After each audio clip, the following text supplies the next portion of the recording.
माई बहन यही टाइम में भोरहरी में जब गंगा जी नहाए जाए लगे तो बड़ा प्यार से गीत गावे कि गंगा माई का ऊंची बाप अररियानु जहां बैठे भगवान। लेकिन बड़का लड़कवा रोहतबा बाबू को सपना देखावत कारो के कहले बहो कि बाबू जहां खटिया बिछावला बाबू जहां खटिया बिछावला नीचे लसिया हमारी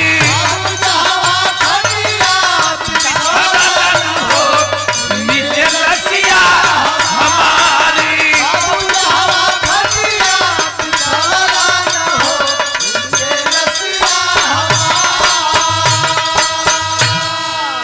बड़का लड़का रोत बा कलश की बाबू तो विश्वास ना हो तो जहां तू सुतल हो तेरे खटियावा के नीचवा तो हमरो लाश पड़ल हम ही ना बने भैया हो बा का कहत बा बड़ा लड़का कि संगवा में बालन मोरा छोटा कालिया नवा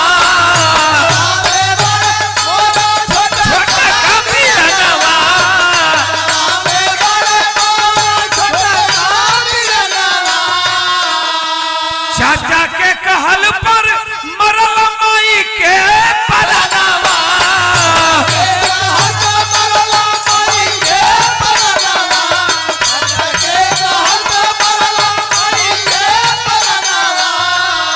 अरे अमनी के टुआरा बनवाला नु हमनी के टुआरा बनवाला नु नीचे लसिया हमारे। बड़ा लड़का रोत बा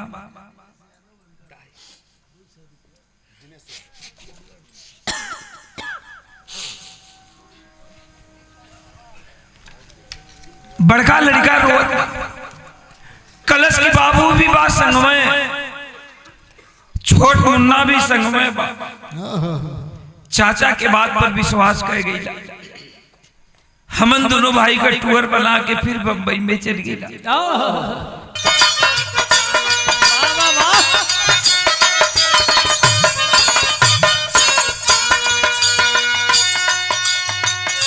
दिल ना लगई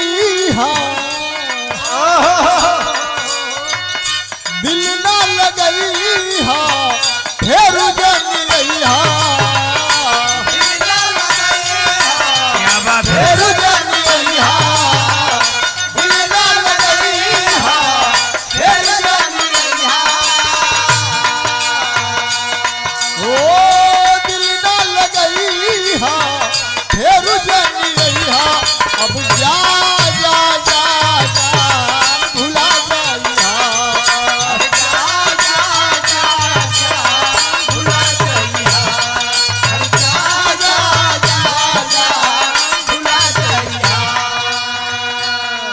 हीरो अपना हीरोइन से कहता जाए अब हमके भुला जा जौन हमारा संग कैलू तो ठीके कैलू देखावटी में जनाता कि करेजा फाड़ देबू लेकिन अकेले पाओ तड़ू तो नतिया भतीजवा करत तड़ू तोहार रहन ये बा हम जानता नहीं असली तार हीरो के बा ऊपरे के मनवा से हीरो कहतड़ू हमारा के लेकिन जा हीरो कहता हीरोइन से अपन दुख का बात दिल का दर्द कहता अब ओकर करेजा फाटत और का कहले बा ओ दिल ना लगई फेर जनी दिल ना लगई फेर जनी दिल ना लगई फेर जनी दिल का दर्द कहत बा दिल न लगई हा, दिल न लगई हा, फेरू जानी आई हा, दिल न लगई हा, फेरू जानी आई हा, दिल न लगई हा, फेरू जानी आई हा। अब जा जा जा जा भूला जई हा, अब जा जा जा जा भुला जइहा, अब जा जा जा जा भुला जइहा।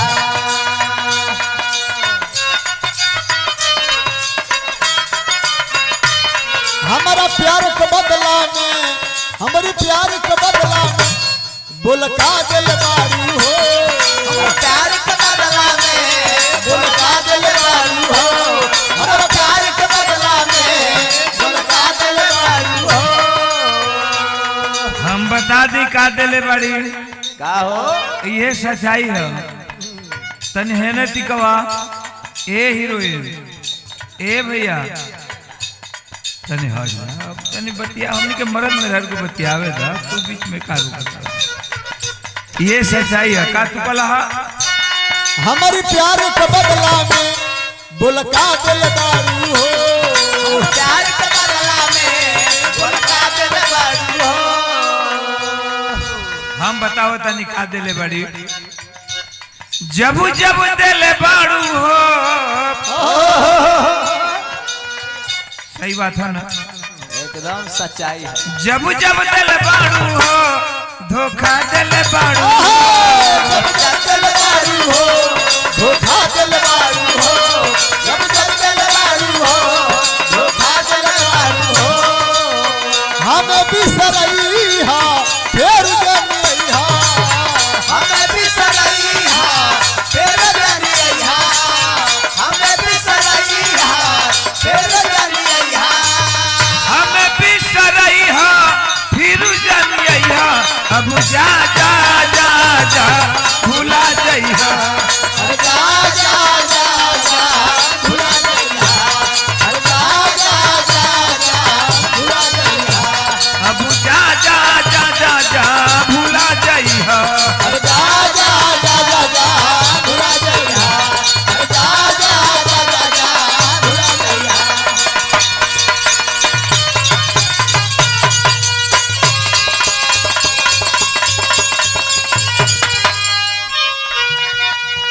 और पिया बाबा समन नहीं भरल, और पिया समन नहीं भरल, तो देवरे पर राही गैलू हो न, अरे जाए सत भातरी बहुरिया, अरे जाए सत भातरी बहुरिया, तो करनी से पाही गइलू हो ना। जाए सत भातरी बहुरिया, तो करनी से पाही गइलू हो ना। जाए सत भातरी बहुरिया,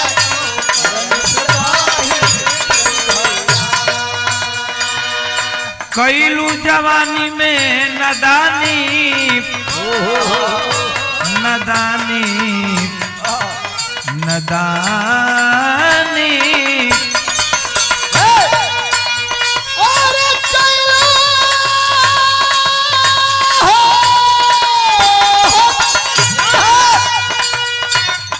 कैलू जवानी में नदानी, तो सोना कैलू जा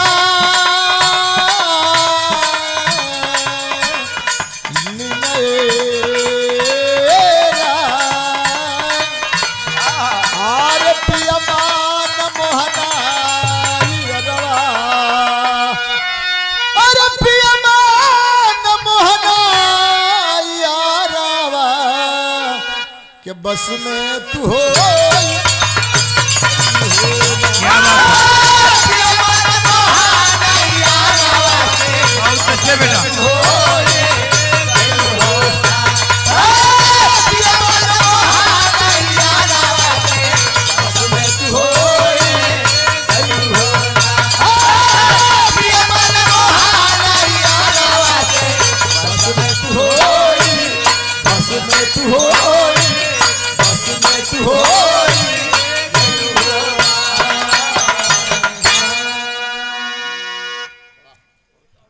100 रुपए का पुरस्कार रामू यादव अनगढ़ महावीर भाई के बहुत बहुत नमस्कार प्रणाम व मालिक सुखी रखे।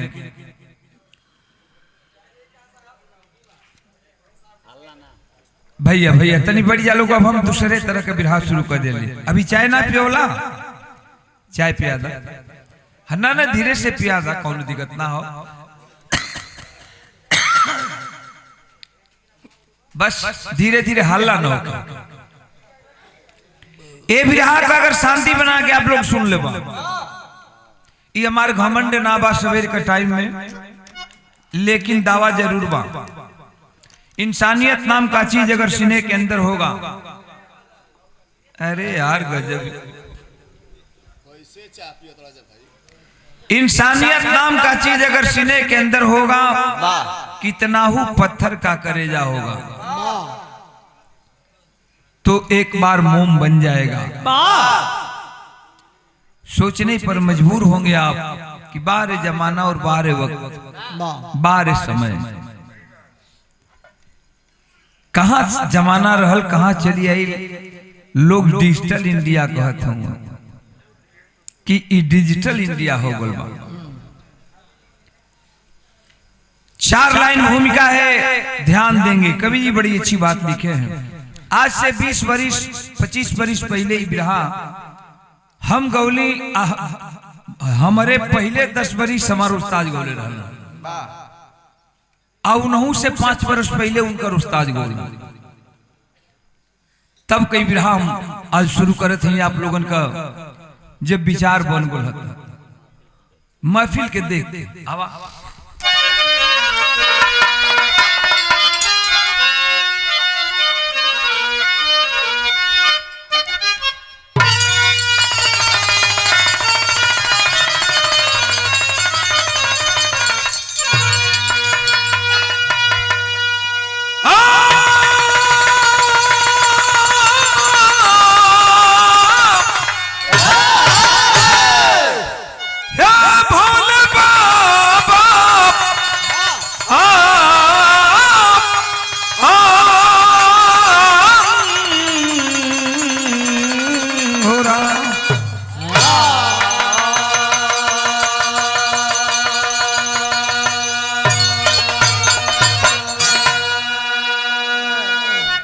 बिरहा हमारे उस्ताद को उस्ताद लिख ले रहा, सी नैन उस्ताद के बिरहा लिखल रहा, और सत्य कहानी, कोई काल्पनिक कहानी नहीं है। हिंदुस्तान पत्रिका एक पत्रिका निकलती है, साप्ताहिक हिंदुस्तान पत्रिका, और एक पत्रिका निकलती है नूतन कहानियां।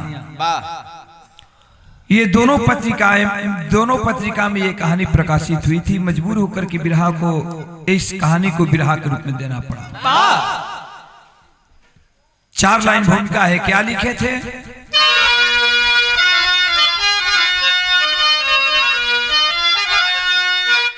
कनक, कनक मतलब सोना, कनक हीरा मोती और पन्ना जवाहर,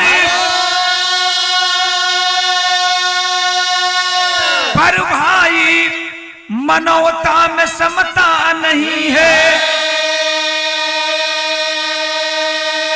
ये दुनिया में जग में सब कुछ मिले, जग में सब कुछ मिले, पर न भाई मिले।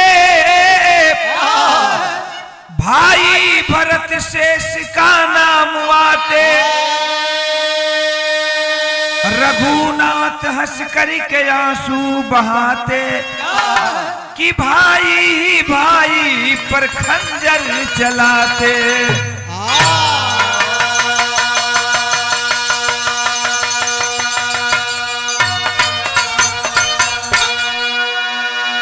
इतना हमार भैया बाबू आप लोगन बैठल हुआ बिरहा सुने, हमसे सब ज्ञानी हुआ, हमसे एकरा में सब ज्ञानी बैठल बा। लेकिन एक बात बता दी, भोर का टाइम में आई मेरा लिया लो कि दुनिया में सब कुछ मिल सकत बा। बाप का बेटा मिल जाइए, माई का बिटिया मिल जाइए, मामा का बहने मिल जाई, बहने का मामा मिल जाई।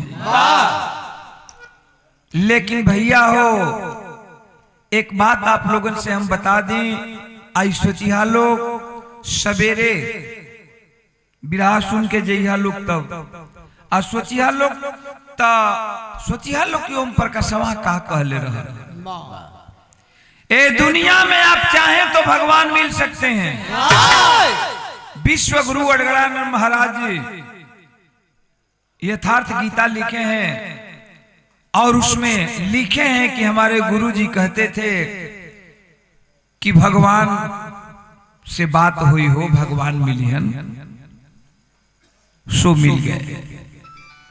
तो चाहेंगे तो भगवान मिल सकते हैं, सबके सब कुछ मिल जाए बाबू। लेकिन एक बात बता दें कि एक लाद के सहोदर भाई बड़ा मुश्किल से मिले। एक लाद का सहोदर भाई बड़ी मुश्किल से मिलेगा। जिस इंसान के पास अगर सहोदर भाई नहीं है, एक लाद का, एक पेट का भाई नहीं है, कभी उस इंसान से जाकर आप पूछिएगा कि भाई के लिए उसका दिल क्या कहता है। लेकिन भाई मिले, एक लाख के सहोदर भाई मिले तो भरत जैसा भाई हो तो भरत जैसा, नहीं तो भाई मत मिले। नहीं तो जरिए लिखल बा कि भाई जैसन हित न भाई जैसन दुश्मन, भाई जैसन हित न भाई जैसन दुश्मन।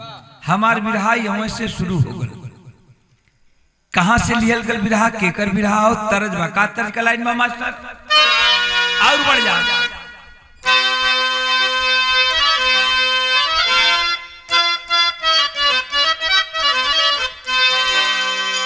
बड़ी पुरान तर्ज लगल, लेकिन अपने जमाना का ही तहलका मचौलस, आज भी तहलका मचौले बा। कि अरे कही द भौजी भैया से, हाँ कही द भौजी भैया से, करी दे मोरे गवाना राम। मत दी है कुंडा दौरा, मत दी है सोना चांदी, अरे मत दिहनी गहनवा राम। दुई गो चिजुआ दी है, चौकियोरी बेलनवा राम। दुई गो चिजुआ दी है, चौकियोरी बेलनवा राम। लोहिया काटत गाल रहीली, लोहिया काटत गाल रहीली, बेलत खाने जो बनवा राम। लोहिया काटत गाल रहीली, बेलत खाने जो बनवा राम। लोहिया काटत गाल रहीली, बेलत खाने जो बनवा राम। मगर हमार बिरहा के करवा कि हीरा लाल सेठ जी के, हीरा लाल सेठ जी के दुई ठेला लनवा हो।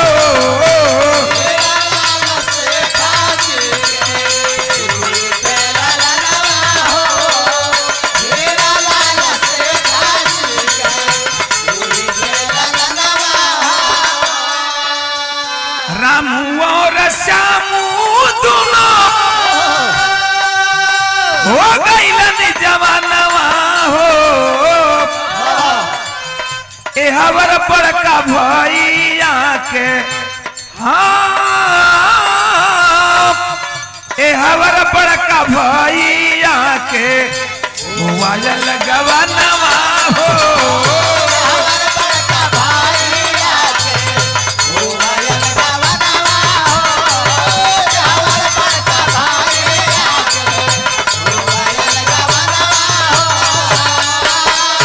बम्बई कमाते घरवा,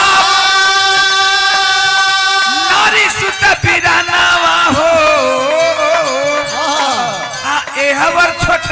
भैया के बदलल बाई मनवा हो ए हवा छोटका भैया के बदलल बाई मनवा हो ए हवा छोटका भैया के बदलल बाई मनवा हो। तनी बात समझ लिया बिरहा हमार शीशा जैसन झलके लगे जैसे शीशा में सूरत लौकेला साफ साफ सबके समझ में चलिए। हीरालाल सेठ का दुई बेटा हीरालाल सेठ का दुई लड़का बड़ा लड़का का नाम सेठ सेठानी बड़ा प्यार से रामू रखलन और दूसरका लड़का का नाम श्यामू। पहिलका लड़का 7 वर्ष के बाद दूसरका लड़का 5 वर्ष के बाद तरे ऊपर ये। लेकिन ऐसा भगवान का माया देखा कुदरत की देन।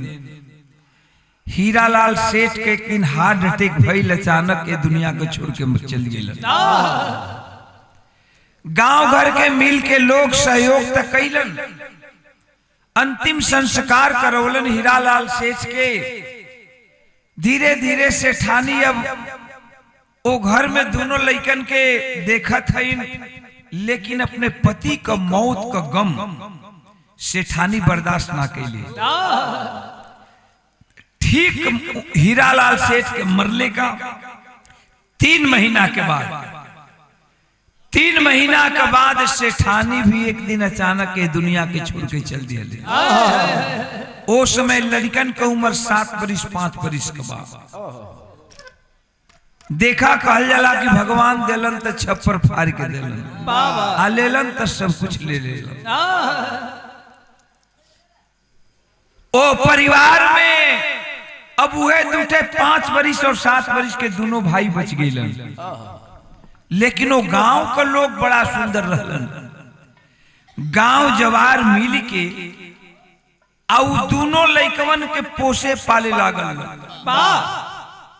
दोनों लड़का धीरे धीरे जवान भइलन आ जब जवान होके लगलन 20-22 वर्ष के हो गईलन त गांव घर के लोग कहलन के भैया बड़का भैया रामू का बियाह शादी कहीं करा दिया जाए उनका घर बस जाए।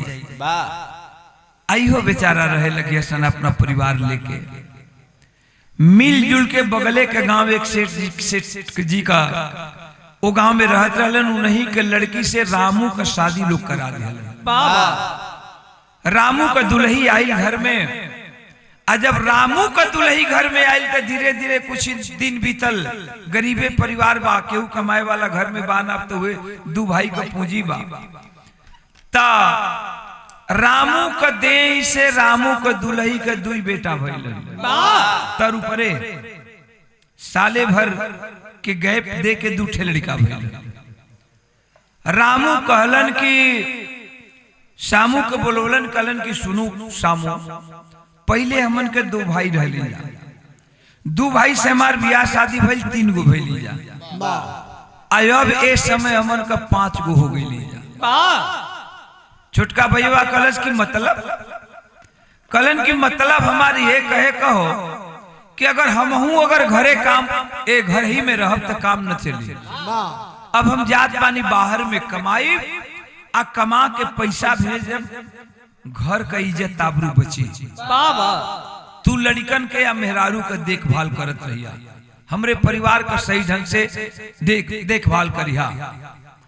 अपने चल गए बंबई छोट भाई श्यामू पे छोड़ के अपन बीवी और 2 ठे बच्चा जाके मेहनत मजदूरी बंबई में करे लगलन। हर महीना पैसा भेजें अब पैसा भेजें तो घर का खर्चा बर्चा चले इज्जत आबरू रहे। एक दिन अचानक दोनों लड़कवा रामू का दरवाजा पर खेलत रहलन। शाम का टाइम रहे और रामू का औरत आंगन में घर के आंगन में बैठ के सब्जी चीरत है। तब तक शामू के नियोले आ गया। लइकन के दुआरे देखलस भौजी के अकेले देखलस। श्यामू मजाक कह दिलस। अब मजाक कह के कहले बका और बढ़ जा और बढ़ जा।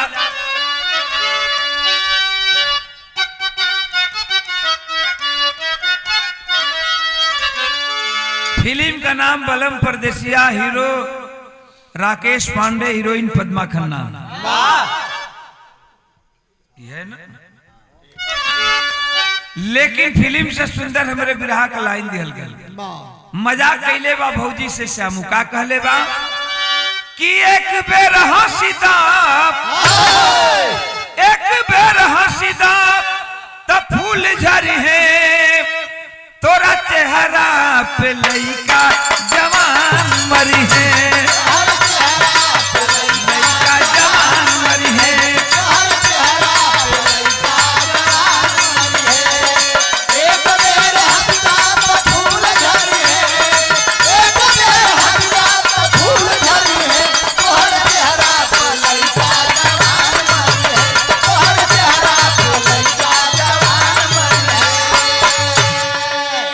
जब इतनी बात श्यामू कहलस तो रामू के औरत सब्जी चीरल छोड़ दिया। कहलस की का कलह, मजाक करते हो हमसे। कहलस की भौजी कोनो बात ना बा, लइका दोरे पे हुआ, घर में हम ही तू रही ला जा, केहू जाने ना। का कहत बा कि अपनी जवनिया पर पागल बनवलू, तोहरी गजब की बोलिया,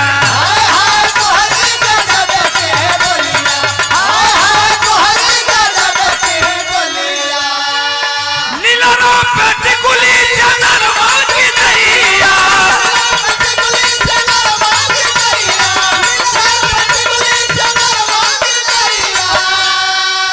चलिया चललू हिरनिया, नैना लड़ावा, नैना लड़ावा, कोई का करी है, तोरे चेहरा पे बूढ़वा जवान मरी है। कलश की भौजी हम सही बात कहते हैं, भैया तब बम्बई हुआ, घर में हम ही न बानी, तू बाड़ू। अगर हमन का कोनो गलतो सही काम करब जाते केहू को पता न चले। भैया तो हमारे पे छोड़ के गए, तो के समझ गई रामू की औरत की श्यामू का दिमाग खराब हो गया है, जवानी का नशा आ गई श्यामू पर। हम बतौली न भैया कि जवानी ऐसा चीज है, सरवा की आवेले तो कहे का न पड़ेला। ई गैया भैंसिया ने चोकरत आवेले।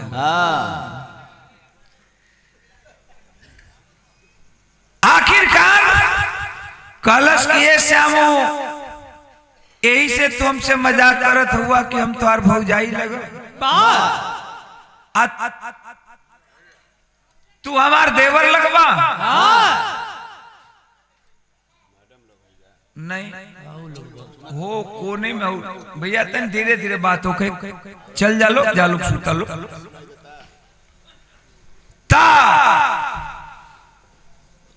एक काम करा कि तू हमार तुहार हम भौजाई लग, और तू हमार देवर लगवा, यही से तू मजाक करत हुआ। लेकिन ये श्यामू ई जाने ले कि भौजाई और देवर का संबंध होला, भौजाई और देवर कैसन होलन। सुना हम बतावत हैं। रामू को औरतिया समझावत बे श्यामू का कहले बे तेरी के भाव। कहलस की सीता के माने माई लक्ष्मणी, कहलस की रामायण को वो पढ़िया, सीता जी लक्ष्मण के भौजाई लगत रहली, लेकिन लक्ष्मण को वो भौजी ना कहले रहलन, हमेशा माता जी कह के बोला। का कहे का समझौलस रामू के मेहरारू कि अब सीता के माने माई लक्ष्मण, पाके मस्त जवानी में गईला बौराई। कलश की सुना, का की सुना। अब तो क्या हम बतावत है कि भौजाई और देवर का रिश्ता कैसन होके के चाहिए। तरज बा मास्टर, का तरज बा।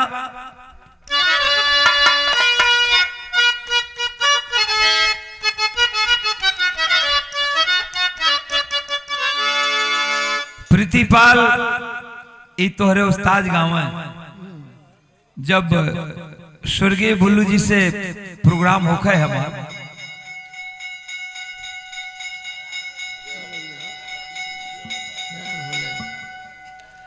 स्वर्गीय भुल्लू जी से प्रोग्राम होखे तो गाँव का कहा कि कमाई लो नोट बाबू जब ले चमकल बांधु कनिया तही दिनवा केहू न पूछी, तही दिनवा केहू न पूछी, जहिया चल बुलेट दुनिया तही दिनवा कोई न पूछी। अब से संभल जा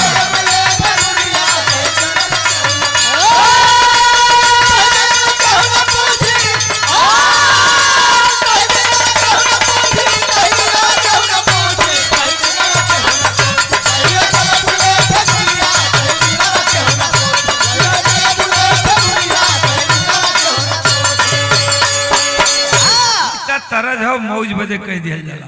लेकिन हमारे तनी बिरहा का बात से मतलब रामू को मेहरारू अपने देवर श्यामू को समझावे के कोशिश करत हो। का कहलस कि गीता और मानस के, गीता और मानस के अरे पढ़ी ला लिखनिया बना के चल बबुआ, तू अपन चलनिया बना के चल बबुआ।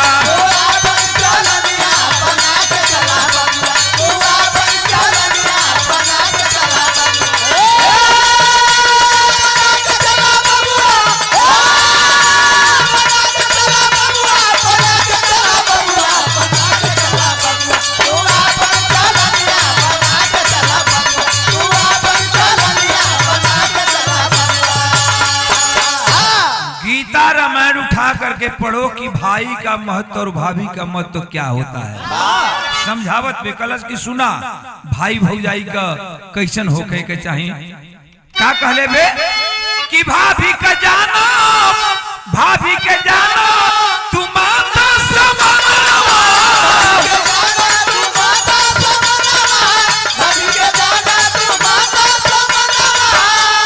अब पिता समान हो तो बड़ा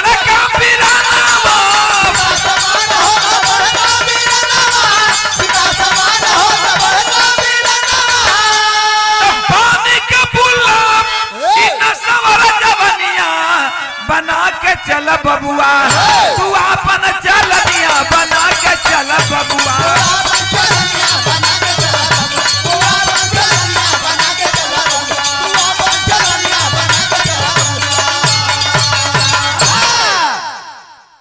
कलश की बड़ा भाई जो होता है वो पिता के तुल्य होता है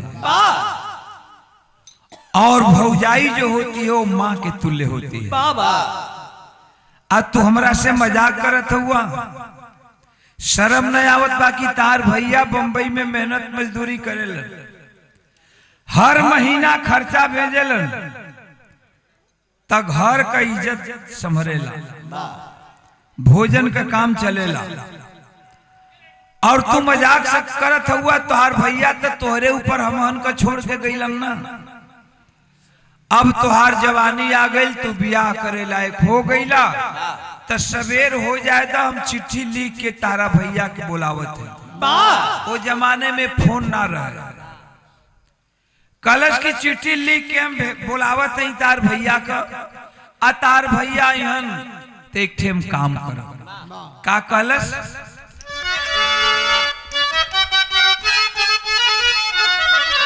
कि चिट्ठिया के लिखी हम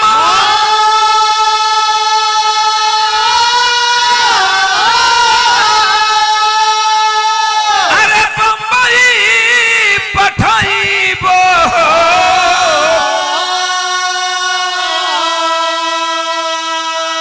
अल्ले पे तोहरे भैया के बुलायो,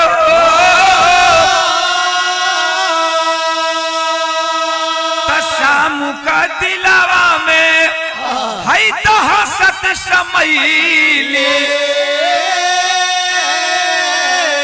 आ पहले दिल चिट्ठिया पठा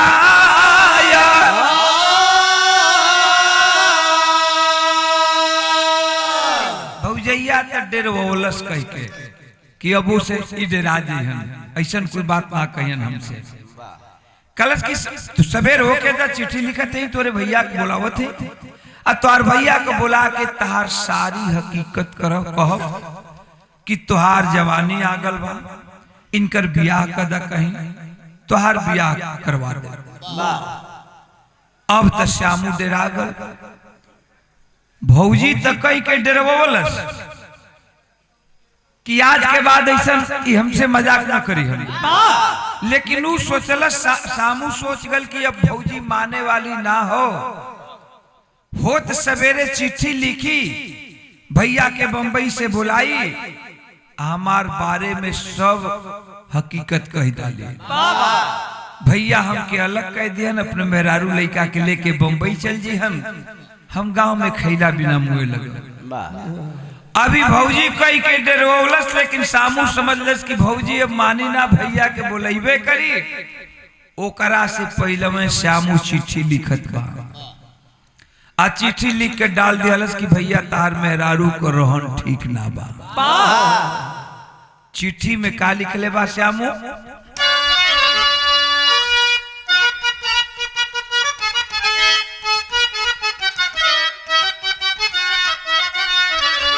ये लिखले बा कि तोहरी गुजरिया बोलली,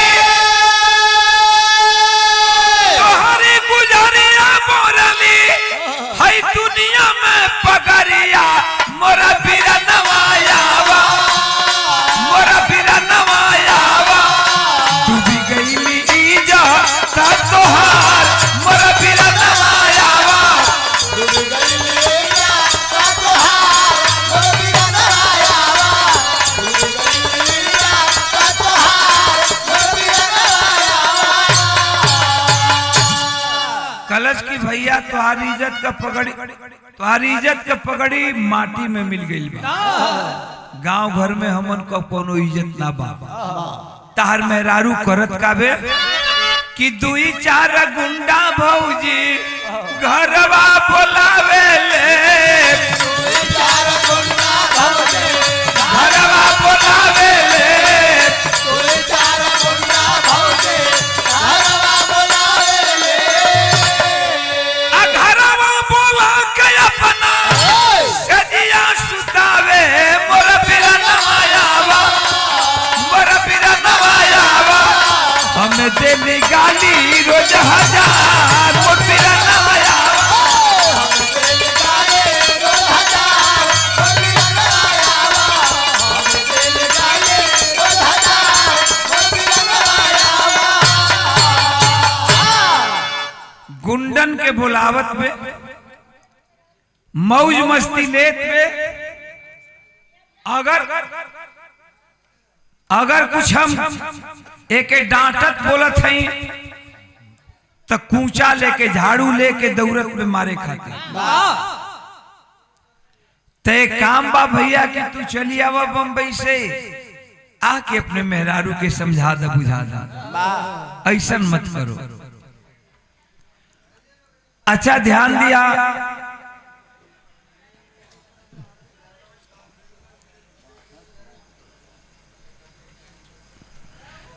जेकर भाई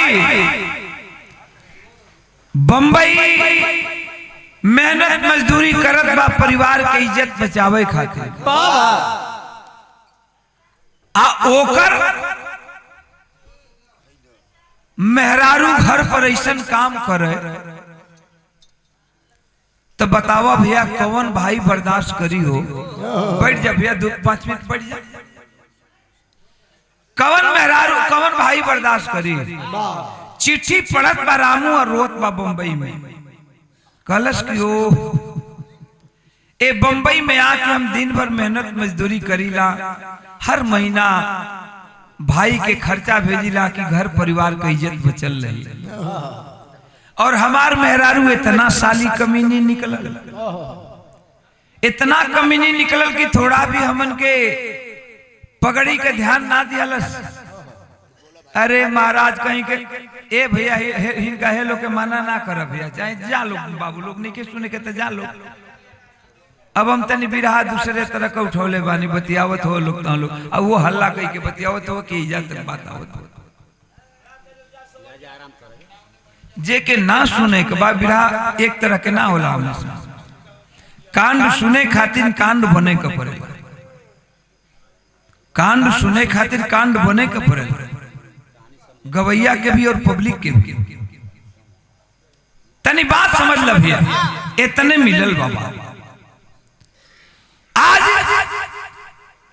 कलश रोत हवन रामू और रामू रोते रोते चिट्ठी लिखलन भाई सामू के पास लिखलन कि सामू अब तक जवन होखे के हो गल गांव घर के इज्जत गांव घर में हमन के इज्जत कोनो ना बा जवन मेहरारू हमार कैलस कइबे कैलस लेकिन एक काम करिए भाई सामू कि हम फलाने तारीख आवत है तनी तू रेलवे स्टेशन पर आ जाइए रेलवे स्टेशन पर आज यहाँ कुछ सामान बा रहबा ले चले में मदद मिली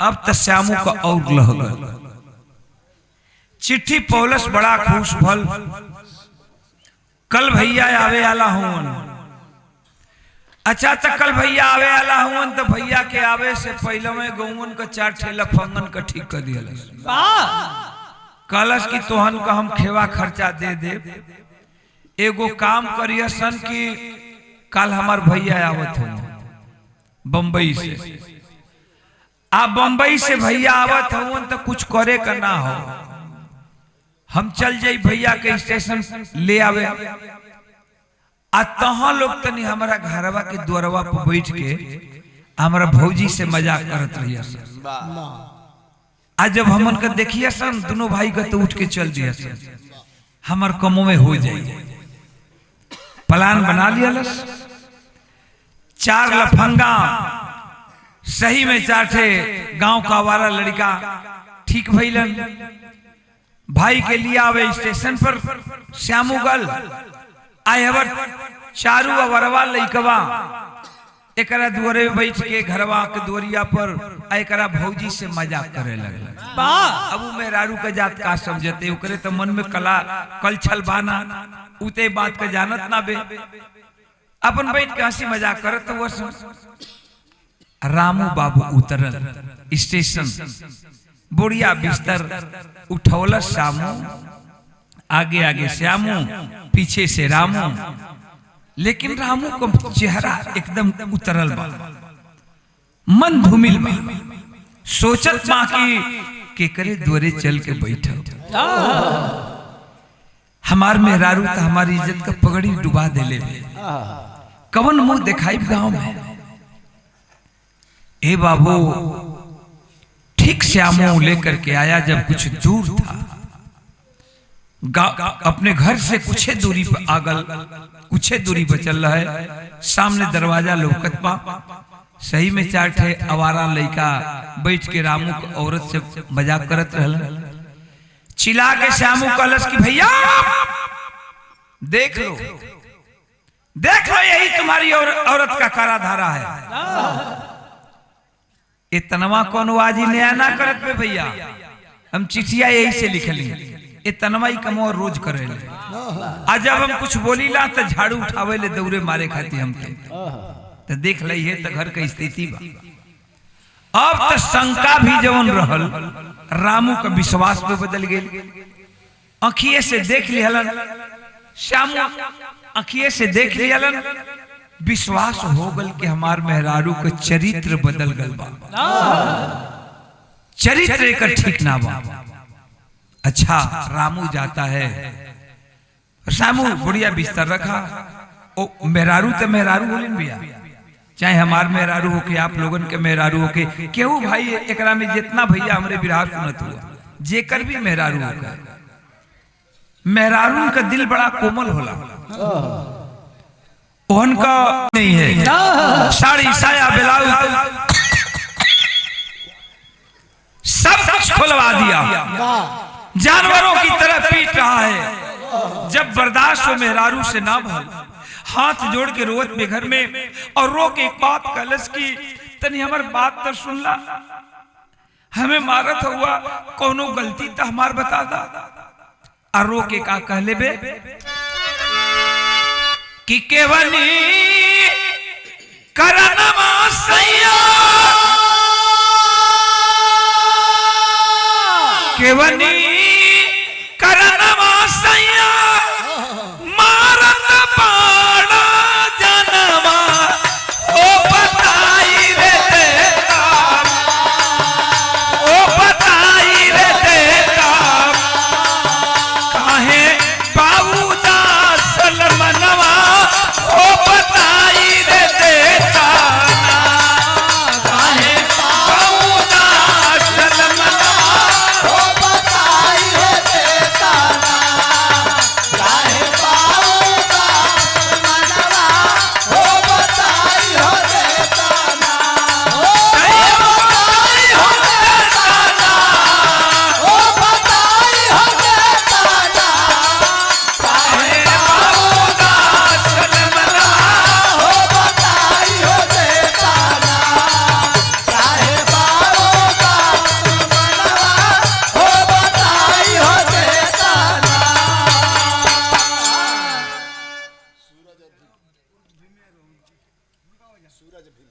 सूरज भैया और भीम भैया दुर्गा बाजार से 151 रुपया का पुरस्कार दुनून भैया के बहुत बहुत धन्यवाद मां मालिक सुखी रखें। औरत रोवत पे पूछत रह गल कि आखिर कौन हमसे गलती हो गई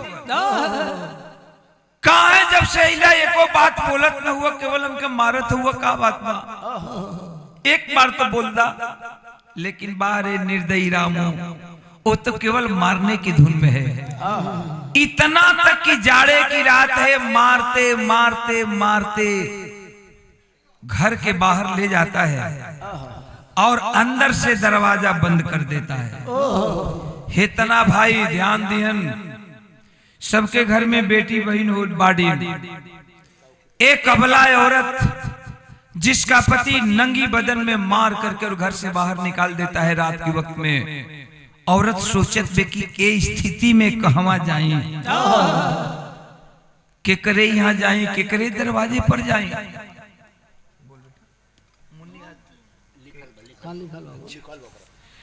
100 रुपया का पुरस्कार रामू यादव अनगढ़ महावीर भैया की बहुत बहुत प्रणाम बा मालिक सुखी रखे।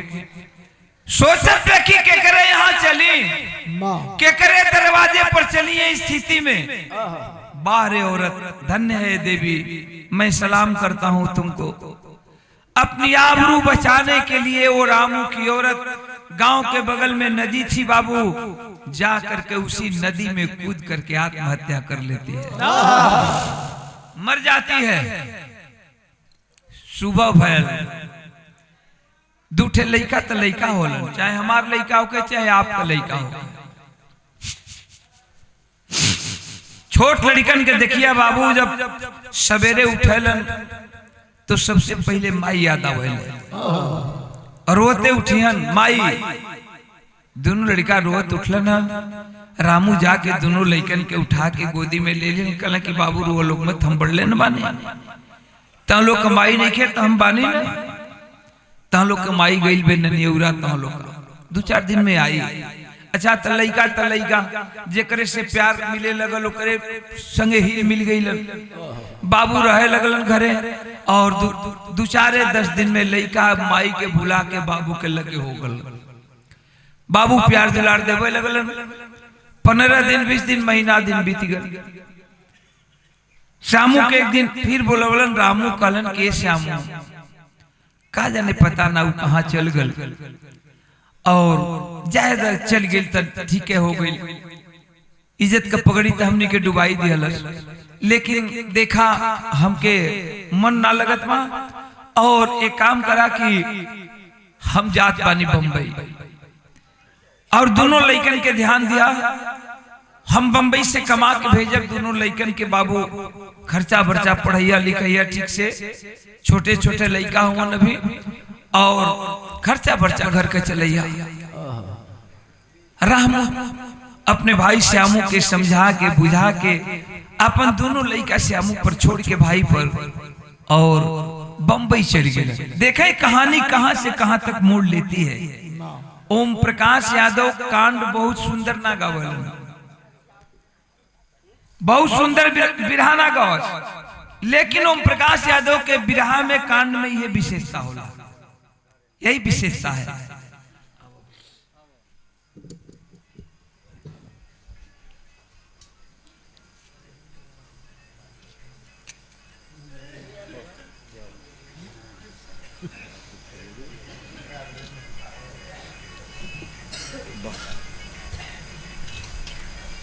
चलिए अच्छा अच्छा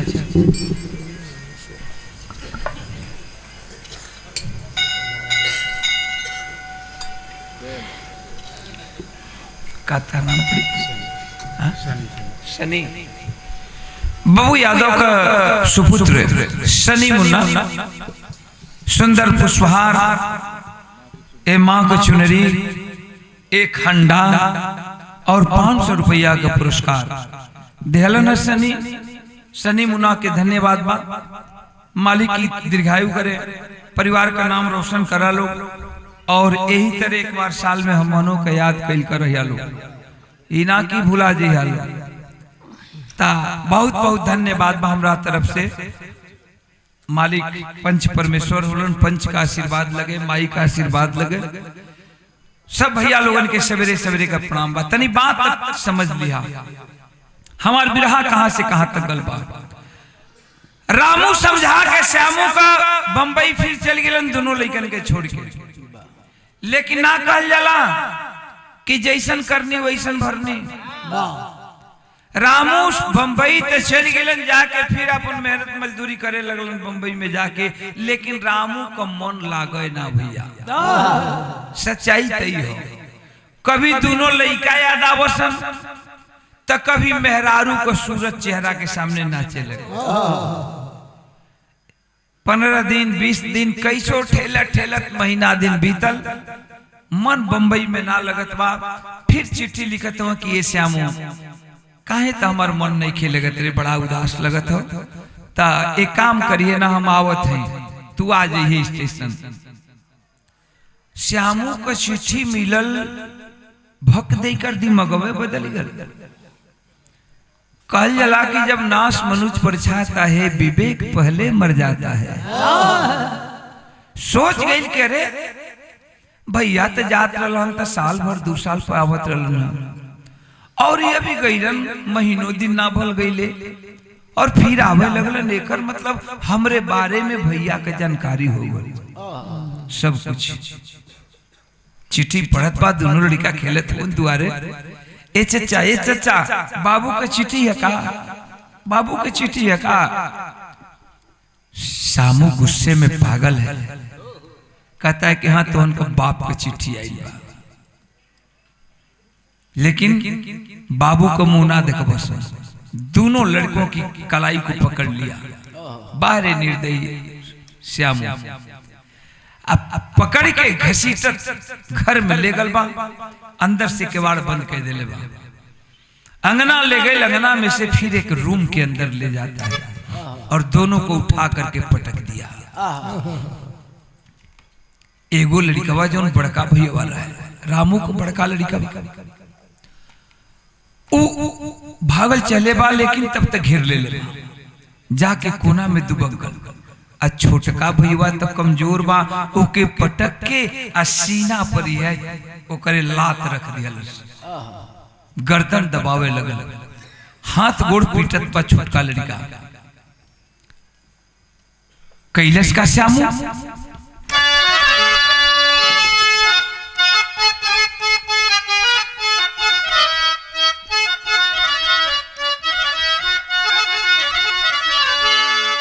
कि दोनों लड़कन के लेके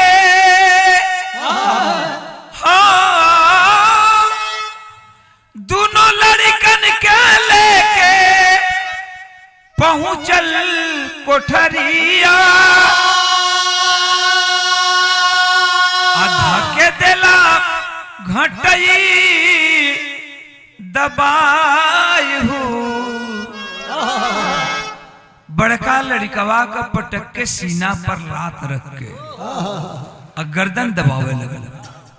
हाथ गोड़ छटपटाता, हाथ गोड़ पीटत हूँ दोनों लड़का। ए छोटका लड़का हाथ गोड़ पीटता। बड़का लड़का देखलस कि भैया का चाचा मार दिया।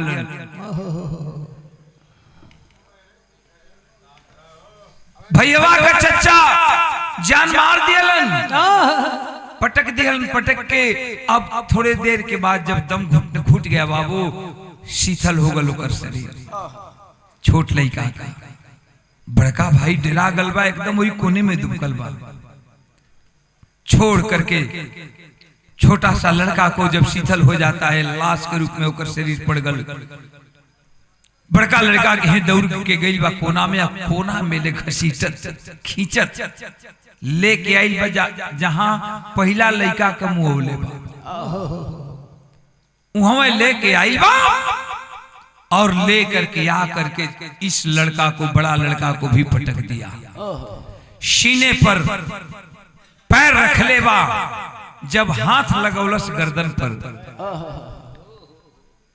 छोटका बड़का लड़कवा लगल फूट फूट के रोत बा और कलश की चच्चा जान मत मारा हमारा, अब तो मैं तोरे घर के चिराग है। और एक बात बा चच्चा के, हम बाबू से कुछ न बता, केवल हमार जान छोड़ दा भैया, भैया का तो मारी दिया, हमें मत मुआव चच्चा, हम बाबू से कुछ न बता। लेकिन बाहर निर्दयी श्यामो, सीने में कोई दया नाम की चीज रहे तब तो। छोटका बड़का लड़का का भी पटक के छाती पर गोड़ रख के गर्दन दबोलस। 2-1 मिनट के अंदर बड़ा लड़का भी इस दुनिया को छोड़कर चल बसा। दोनों लड़कियन का लाश हुई घर में पड़ गई। अब दूसर का काम का कैलस श्यामू कि पिछवा कोठरिया में,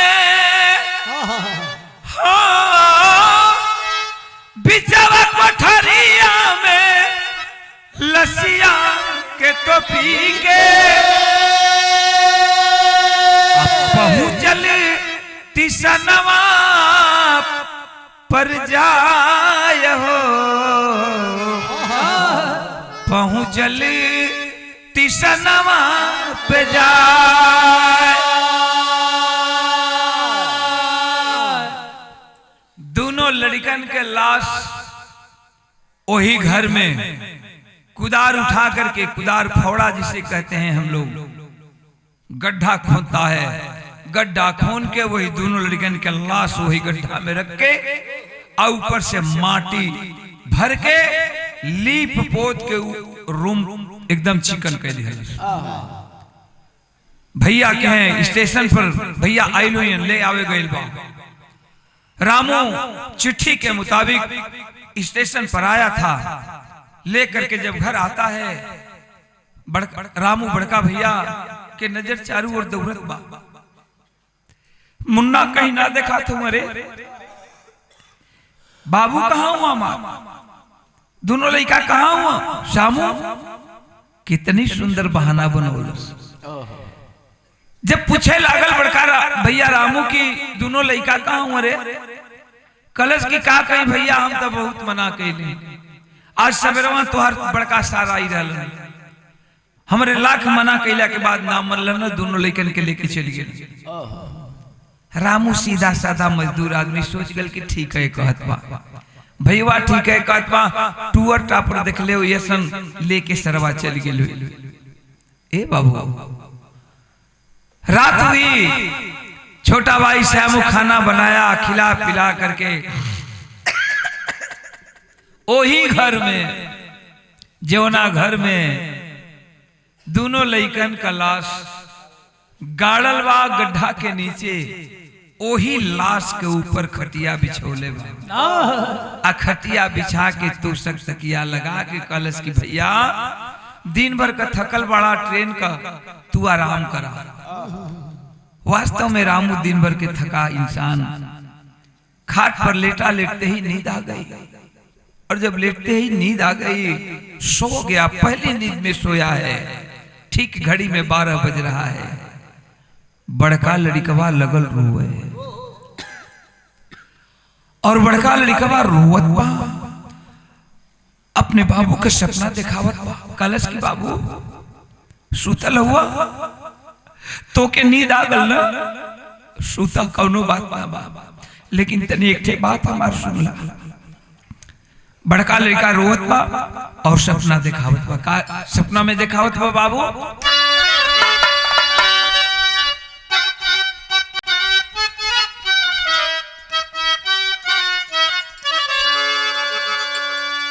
माई बहन यही टाइम में भोरहरी में जब गंगा जी नहाए जाए लगे तो बड़ा प्यार से गीत गावे कि गंगा माई का ऊंची बाप अररियानु जहां बैठे भगवान।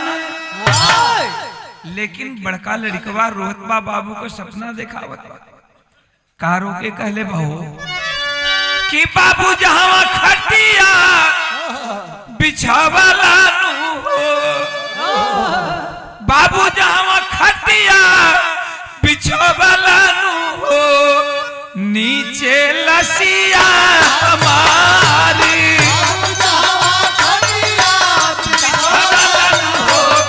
नीचे लसिया हमारी।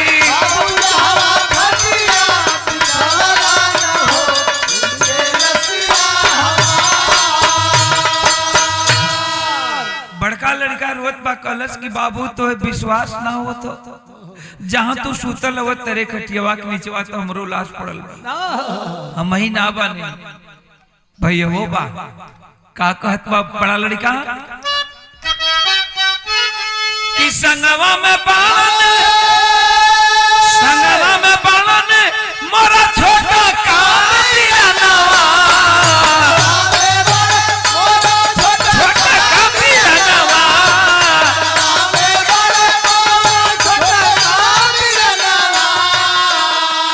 चाचा के कहल पर मरल माई के परनावा।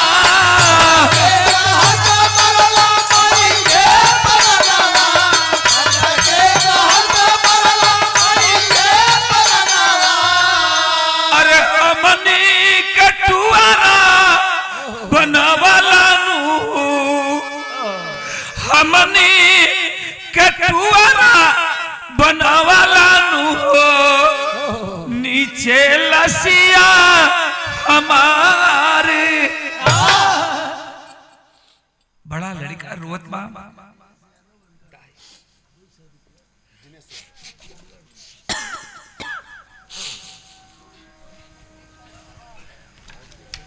बड़का लड़का रोत बा।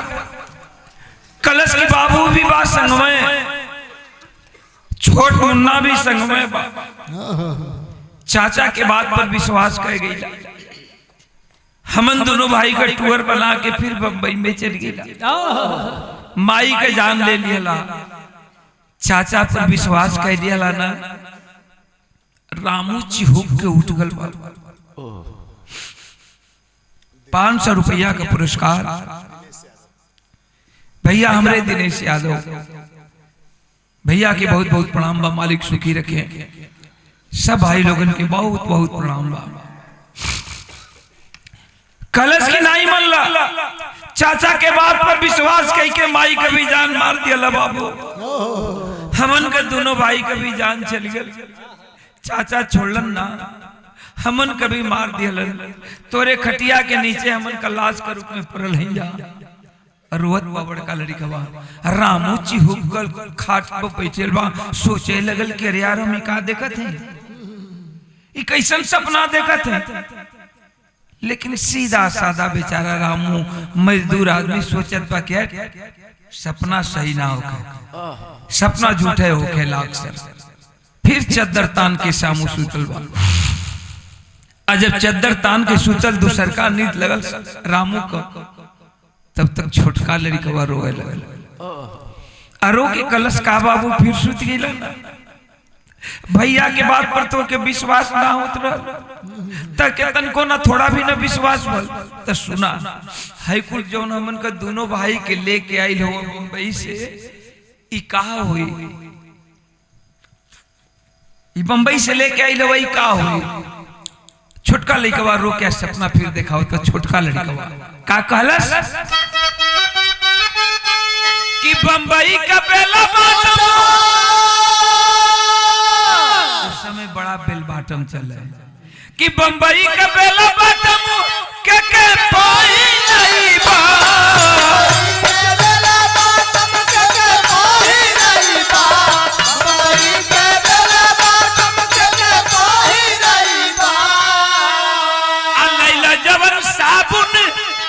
लैला जवन साबुन ओसे के ना हवाई बा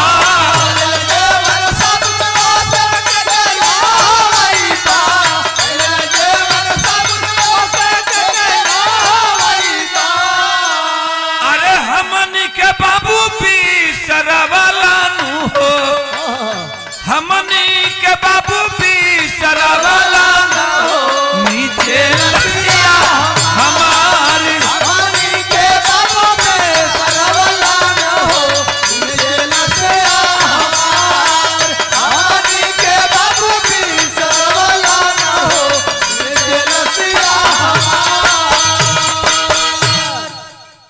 जब छोटका लड़का रोवे लगल इतना सपना देखौलस आखिरकार में बाबू रामू दोबारा रामू की नींद टूटी चिहू के खाट पर बैठ गई सोचे लगल कि आखिर बात का बा कि ये कहीं सपना हम बार बार देखत बने कारण का बा प्रेशर बनावे लगल दिमाग पर प्रेशर बनाते बनाते बनाते बनाते रामू को सपने की पहली लाइन याद आ गई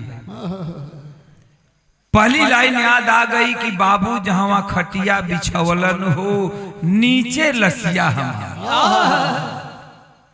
तुरंत रामू खाट पर से उठा खाट को हटाया और घर के कोने में फावड़ा कुदार का आप लोगन कहला कुदारी की फावड़ा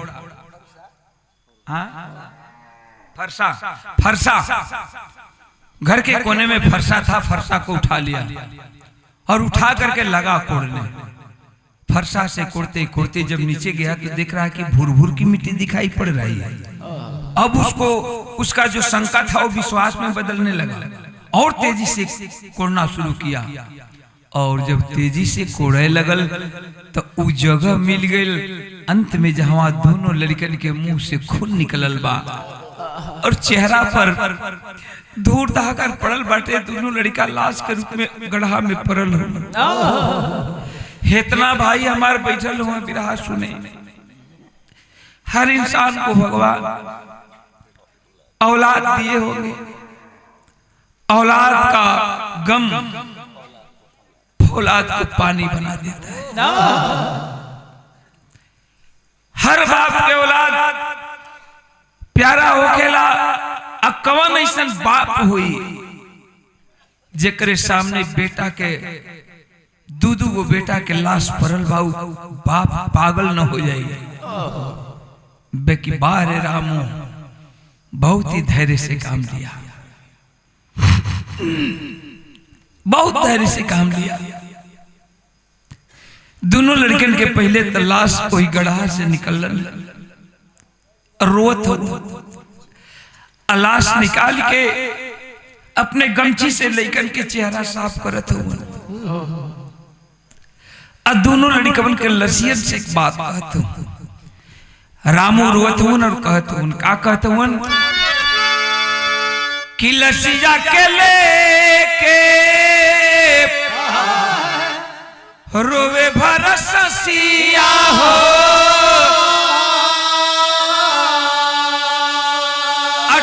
टप बरी से ला दुनो रे नयनवा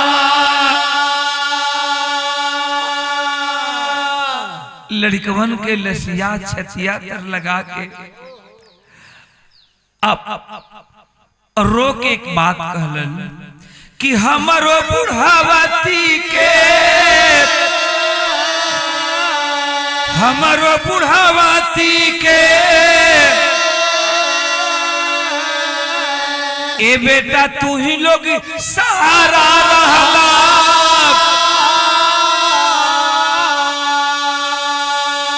वाला पके दी बचवा हमके पिंड दनवा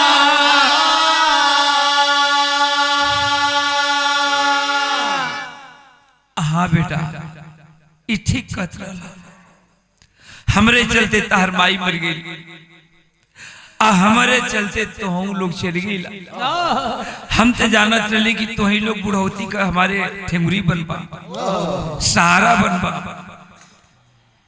लेकिन अब हम मर जाब तो हमार पिंडा दान के करी जीवना से कि हम उत्तीर्ण होके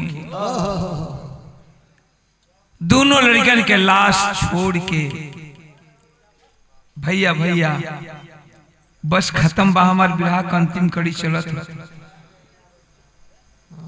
5 मिनट बैठा हो या बैठ जा 5 मिनट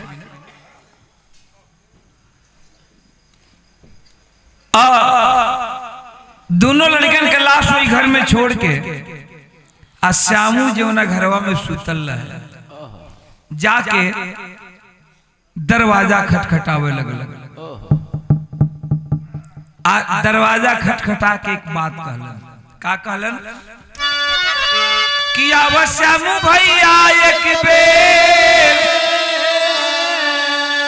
गरवा से मिली लेता अननियौरे से आई गईले दोनों रे सुगनवा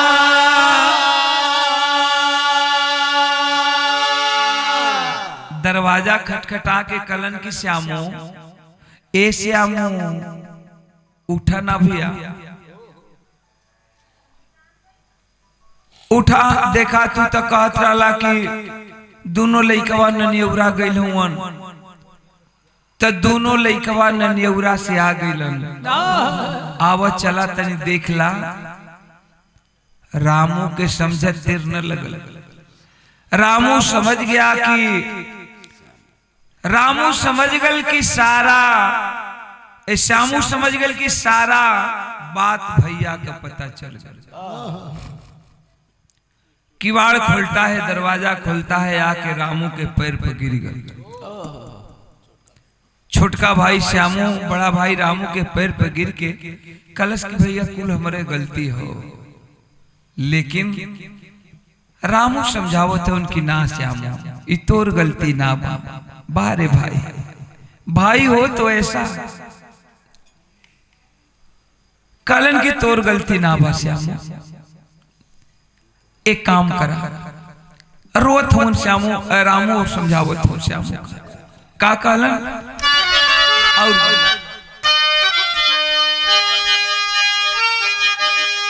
कि ननियौरे से आ गइल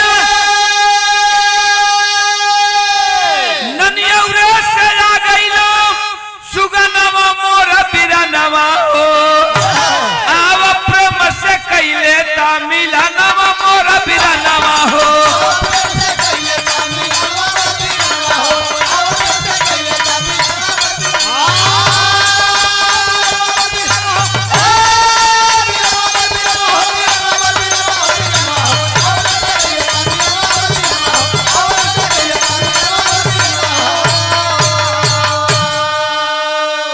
कहलन कि ये काम करा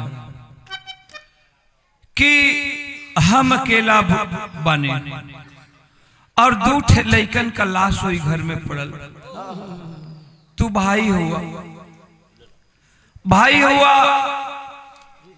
हमरे अंदर उतना ताकत न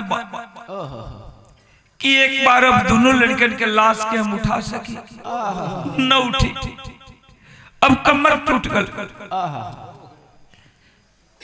अगर लाश रह जाता हो घर में तो सवेरे थाना पुलिस आई लोगन के जानकारी हुई थाना पुलिस आई तो के हाथ में हथकड़ी लगा के जब लेके जाए लगी भैया तो बताओ श्यामू हम कैसे बर्दाश्त कर हम तो भाई नहीं हम कैसे बर्दाश्त करब कि हमारे भाई का थाना पुलिस हमरे आंखी के सोजा हाथ में हथकड़ी लगा के और जेल में लेके जाता, हमसे बर्दाश्त न हुई भैया। बारे भाई, भाई हो तो ऐसा। यही से बतौली बाबू के दुनिया में सब कुछ मिल जाई, बिरहा तो बिरहा होला, बिरहा सब कर सुनेला आप लोग, बिरहा निक बाउर सब है गावेला।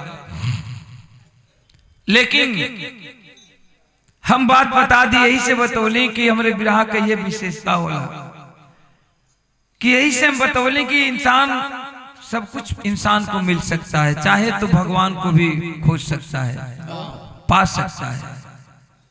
बाप बेटा के पाजेहन, माई बेटी के पाजेहन, चाचा भतीजा का पाजेहन, लेकिन बाबू हो एक लाख का सहोदर भाई बड़ा मुश्किल से मिलेगा। और भाई हो तो भरत जैसा, भाई हो तो रामू जैसा।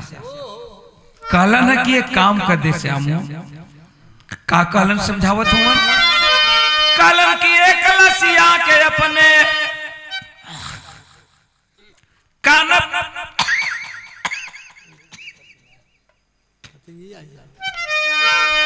कहलन की एक लसिया के अपने कान पर उठावा,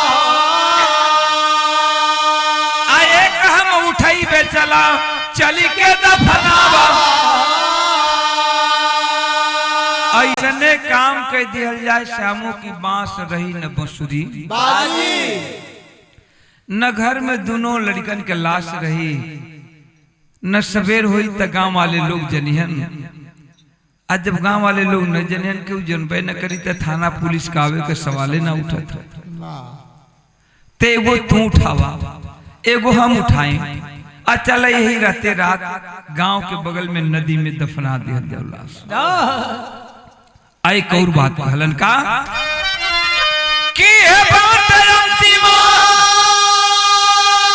ये बात अंतिम, अरे मिला नवा मोरा बिरा नवा हो, फिर तो से हो जाइबे सपनवा मोरा बिरा नवा हो।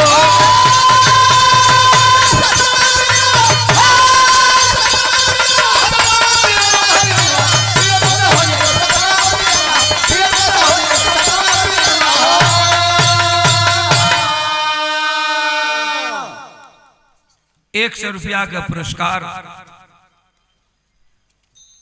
एक सूचना बा 23 नवंबर के भैरव अष्टमी बथुआ भैरव मंदिर पर बिरहा का प्रोग्राम रखल गल बा, जौना में गायक कलाकार हुआ भैया लाल पाल बनारस और देवनाथ यादव रावट से भाई के धन्यवाद बा। और ₹100 का पुरस्कार रामू यादव अनगढ़ महावीर भैया लोगन के बहुत बहुत प्रणाम बा। उसी रात को एक लाश को रामू उठाया, एक लाश को श्यामू गांव के बगल में नदी के तट पर ले जाकर के दोनों लाश को पानी में दफना दिए। लोग बैठ करके उस नदी के अरार पर सोच रहा है रामू की जब इस दुनिया में मेरा कोई नहीं रहा, हमरे चलते हमार मेहरारू मर गल, हमरे चलते हमार दोनों बेटा मर गए, तो हमार जियल धिक्कार मार, अब के बाद दुनिया में हमार प्रमाण मिला पत्रिका से कि उसका भाई और रामू उसी नदी में कूद करके आत्महत्या कर लिया, वो मर गया। कुछ दिन पहले तक वही श्यामू जिंदा था बाबा। आज से 10 बरस पहले हम लोग जाते थे बंबई में, दादर कामगार स्टेडियम में प्रोग्राम होता था, तो उस समय तक वो जिंदा था, क्योंकि दादर के स्टेशन के बगल में कामगार स्टेडियम के बगल में दादर सब्जी मंडी है, और उस सब्जी मंडियों में हम देखते थे कभी कभी तो पागलों की तरह घूमता फिरता था, कूड़ा करकट रोड पर उठाते हुए, दाढ़ी बड़ी थी, बाल बड़े हुए, बिखरे पागलों की तरह, मतलब मानसिक अवस्था खराब हो चुकी थी, अपना मानसिक संतुलन खो गया था, पागलों की तरह भटकता फिरता था। अब पता ना इस समय श्यामू जिंदा है या नहीं है, अब कुछ पता नहीं चल रहा है। तो आज बड़ा भाई श्यामू उसी में आत्महत्या कर लिया। बाद में ये पत्रकार जैसे भी पता लगाए परिवार के विषय में, तो पता लगाते लगाते ये साप्ताहिक हिंदुस्तान पत्रिका में एक कहानी प्रकाशित हुई, नूतन कहानियां में प्रकाशित हुई। और जब हमारे उस्ताद इस कहानी को पढ़े तो बोले कि सोचे कि ये तो बिरहा लायक है, लोगों को बताना चाहिए बिरहा के माध्यम से, तब इस गीत को लिखा गया। इसीलिए इस गाने का शीर्षक रखा गया था, भाई जैसा हित न भाई जैसा दुश्मन। ठीक लागल भैया? बिरहा अच्छा लगल? तो गवैयों के लिए सबसे बड़ा दौलत हमन खाती का बा। आप लोगों ने इतना इनाम देला, इतना इनाम देले हुआ कि अगर वो पैसा रुपया हमन का घर में रखल रहा त एगो घर भर गए। तो आप लोगों ने इनाम दौलत बहुत दिया, लेकिन गायक कलाकार को गाना गाता है गवैया और आप लोगों को अच्छा लग जाता है, तो गवैया के लिए इससे बड़ा दौलत कुछ नहीं है। यही सबसे बड़ा इनाम है, गाना का अंतिम प्रमाण। जय जखाड़ गुरु स्वामी जी के, ओम प्रकाश फुलवारी। कथन करे कवि श्री नारायण परसों की तैयारी।